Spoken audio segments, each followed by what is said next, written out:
Welcome to Tech Topics brought to you by Cybervenger.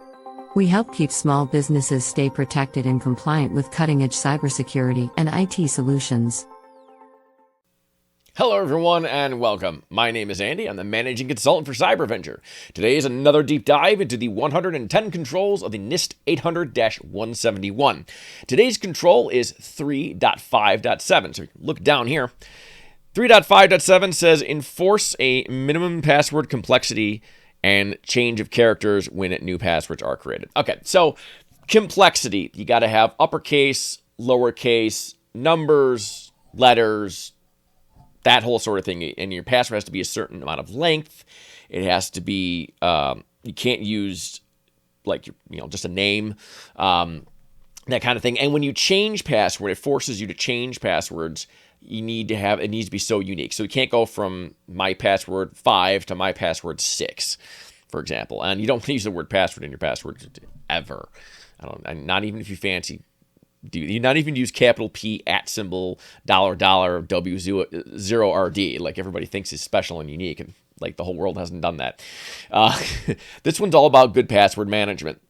Now, if you look in the description, go back down here, the requirement applies to single-factor authentication of individuals using passwords as individual or group authenticators. Now, here's what's interesting about this little piece right here. This requirement applies to single-factor authentication. Why would they say that? Because in another control, they said you can't do that. All authentication has to be multi-factor, even non-admin. So I find this a little redundant. I think this is a little tiny vestigial piece of information from before they changed the standard. This thing's constantly changing. This is a moving target. That's what the challenge with NIST compliance is. It's not the same standard week to week, month to month. We're kind of pioneering things, folks. So you have to bear with all of us, right, including the Department of Defense. I think that's why that's left over there. But basically, you got to make sure that you have a minimum set of password standards, whether you have multi-factor or not. Even if you have multi-factor, you want to do it, because it says that in the next line, so that doesn't remove the requirement.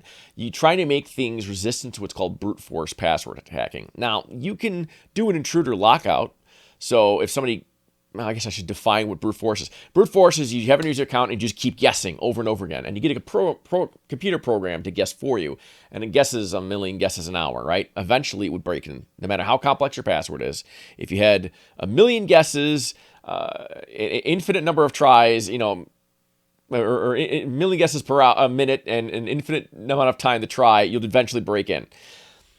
Intruder lockout says if you guess, say, 5 or 6 times in a row, it'll lock the account. So even if you guess the right thing, you can't get in. That's great and all, but there's a way around that, and that is simply taking the same password and guessing a million accounts per minute. And that happens all the time. When you're in the cloud, so you got Office 365, people were doing that. They were taking common passwords and they were guessing every conceivable email address they've ever seen until they break into somebody. Because most bad guys doing things like that, they don't care who they break in as long as they get access to somebody's stuff. Every little nobody account is a little closer to a library that they can sell in the dark web of useful accounts to hang on to for all kinds of reasons. But we won't get into that in this video. I've talked about it in other videos. But if you have a better password complexity and things that are not so guessable and logical, it's a lot easier to mitigate that than it is if you have patterns that there's a couple, Rocky, I think, .text, if you go Google that, there's some well-known passwords and password derivatives that lots of people tend to use. And if you just take that password, you only got like 10,000 guesses to choose from. It sounds like a lot, but it's not. It's a lot easier if you have a password that fits into that 10,000.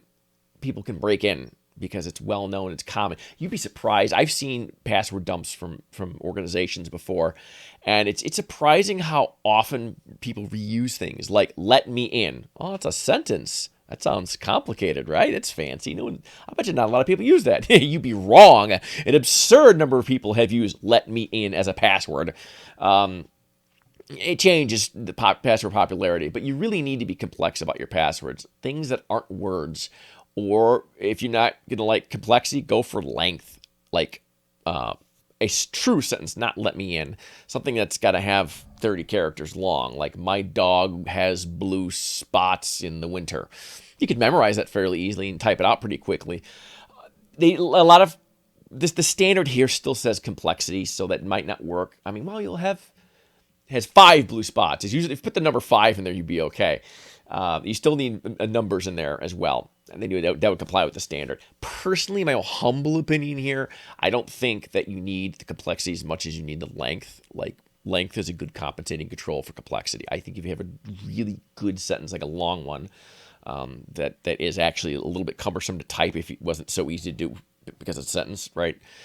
That would be acceptable in my book, but I'm not writing the standard. And the idea is a standard is something that's going to work, that you can apply to everybody, and it's going to work universally. And that is what we have here. So if you do complexity, Microsoft has an option under their group policy to turn on password complexity, and it handles all the stuff. It, upper, lower numbers, that kind of thing, that would satisfy this requirement. So as long as you turn that on, which is not on by default.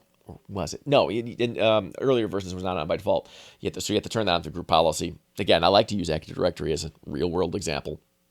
And then that would satisfy this requirement. But it's not just Active Directory. It could be a Linux system. It could be an application that you're using. Definitely could be cloud applications, your line of business app, your ERP app, whatever you're doing, you want to have complexity. That's all I got for this one, folks. Thank you again for watching. We appreciate it, and we hope to see you in the next one. Thanks for watching. We hope this video has provided valuable information to you. Be sure to share this video with other small business owners to spread the word about the importance of cybersecurity. As always, don't forget to like and subscribe for more videos like this. If you want more information about cybersecurity, visit us at www.cybervenger.com.